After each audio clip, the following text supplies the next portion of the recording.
नमस्कार, आप देख रहे हैं अपने जिले का सबसे लोकप्रिय और असरदार digital news channel Hathras 24। Hathras जिला अस्पताल परिसर स्थित एक स्टोर में गुरुवार दोपहर अचानक आग लगने से अफरा तफरी का माहौल बन गया। प्रारंभिक जानकारी के अनुसार आग सबसे पहले विद्युत केबल में लगी, जिसके बाद वह तेजी से फैलकर गोदाम में रखे कबाड़ और अन्य सामान तक पहुंच गई। घटना के दौरान अस्पताल परिसर में मौजूद मरीजों और उनके परिजनों में हड़कंप मच गया। आग लगने की सूचना मिलते ही अस्पताल कर्मचारियों ने अपने स्तर पर आग बुझाने का प्रयास शुरू किया, लेकिन आग लगातार बढ़ती देख फायर स्टेशन को सूचना दी गई। सूचना मिलते ही दमकल विभाग की टीम मौके पर पहुंची और राहत एवं बचाव कार्य शुरू किया। दमकल कर्मियों ने अस्पताल स्टाफ के सहयोग से करीब आधे घंटे की कड़ी मशक्कत के बाद आग पर पूरी तरह से काबू पा लिया।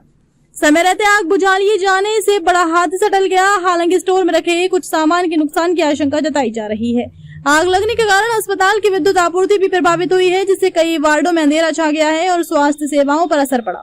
मरीजों और तीमारदारों को कुछ समय तक परेशानी का सामना करना पड़ा। घटना की जानकारी मिलते ही अपर जिलाधिकारी और एसडीएम सदर जिला अस्पताल पहुंचे, मौके का निरीक्षण कर घटना की जानकारी ली तथा संबंधित अधिकारियों को आवश्यक दिशा निर्देश दिए। फिलहाल आग लगने के सटीक कारणों का पता नहीं चल सका है। प्रशासन और संबंधित विभाग मामले की जांच में जुटे हैं। जांच रिपोर्ट आने के बाद ही आग लगने की वास्तविक वजह स्पष्ट हो सकेगी। ये शॉर्ट सर्किट हुआ है। जो सोलर पैनल लगे हुए हैं उनकी केबल और एक दूसरी केबल और आ रही थी हमारे जो सप्लाई है बागला हॉस्पिटल की, उसमें, और इन दोनों केबल में बंदर वगैरह वहीं देखे गए उछलते हुए, और उसके बाद में आवाज़ आने लगी पटाख पटाख, और इन दोनों में शॉर्ट सर्किट होकर आग लगी वहीं से। किस चीज़ का कबाड़ उसमें रखा होता है स्टोर में? वो जो कबाड़ स्थल था वहाँ पर, उसमें पुराने गद्दे और कुछ फर्नीचर पुराना पड़ा हुआ है। सर, मौके पे देखा गया जिस तरीके से करोड़ों रुपए का फायर सेफ्टी सिस्टम लगा हुआ है वो समय पर काम नहीं आया और पानी भी उसमें नहीं यहाँ पर एक्चुअली ये कबाड़ स्थल क्योंकि टेम्प्रेरी बना हुआ है, यहाँ पर उसका कोई पॉइंट नहीं था फायर फाइटिंग सिस्टम का, यहाँ कोई पॉइंट नहीं था, और कोई हमारा ऑपरेट करने वाला भी इसमें नहीं है प्रॉपर तरीके से। एक व्यक्ति जो थोड़ा बहुत ट्रेन किया गया था वो इस समय मौजूद नहीं है। आज था नहीं, भारी नुकसान हुआ? नहीं, भारी नुकसान नहीं है। कबाड़ स्थल था, कबाड़ की चीज़ें रखी हुई थी, कोई भारी नुकसान नहीं हुआ।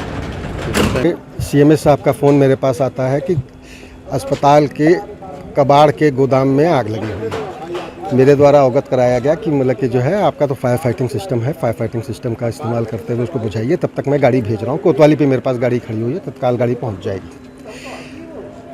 गाड़ी तत्काल आ गई, मैं भी तत्काल मौके पर आ गया। कबाड़ में आग लगी हुई थी, ये स्टोरेज बना हुआ है, इस आग को पूर्ण रूप से बुझा दिया गया है। किसी भी प्रकार की कोई जनहानि या किसी प्रकार की कोई चीज़ नहीं है। सर, जिस तरीके से फायर सेफ्टी सिस्टम लगा हुआ है उसका ये ऑपरेटर मौजूद नहीं है, तो क्या आपकी तरफ से दिया जाता है या समय से? नहीं, ऑपरेटर नहीं, ये ऑपरेटर जो है ये संस्थान को ही उपलब्ध कराने होते। जो मैन पावर होगा वो मैन पावर आप देंगे। इनको चलाने का, इनको सही हालत में बनाए रखने का, इनको कार्यशील दशा में बनाए रखने का ये अस्पताल प्रबंधन की जिम्मेदारी है। तो क्या समय समय पर आपके द्वारा इसकी चेकिंग की जाती है? चेकिंग की जाती है। कई बार मतलब कि अवगत भी कराया गया है। एएमसी के लिए भी कहा गया था, संभवतः एएमसी का कुछ कार्रवाई प्रचलित है। सीएमएस साहब द्वारा बताया गया कि वो कार्रवाई प्रचलित है उनकी तरफ से। ठीक है, अब तक के लिए बस इतना ही। मिलते हैं फिर एक नई खबर के साथ। अपने जिले की सभी छोटी बड़ी खबरों को देखने के लिए हाथरस 24 को यूट्यूब, इंस्टाग्राम, फेसबुक और एक्स पर सब्सक्राइब और फॉलो करना ना भूलें।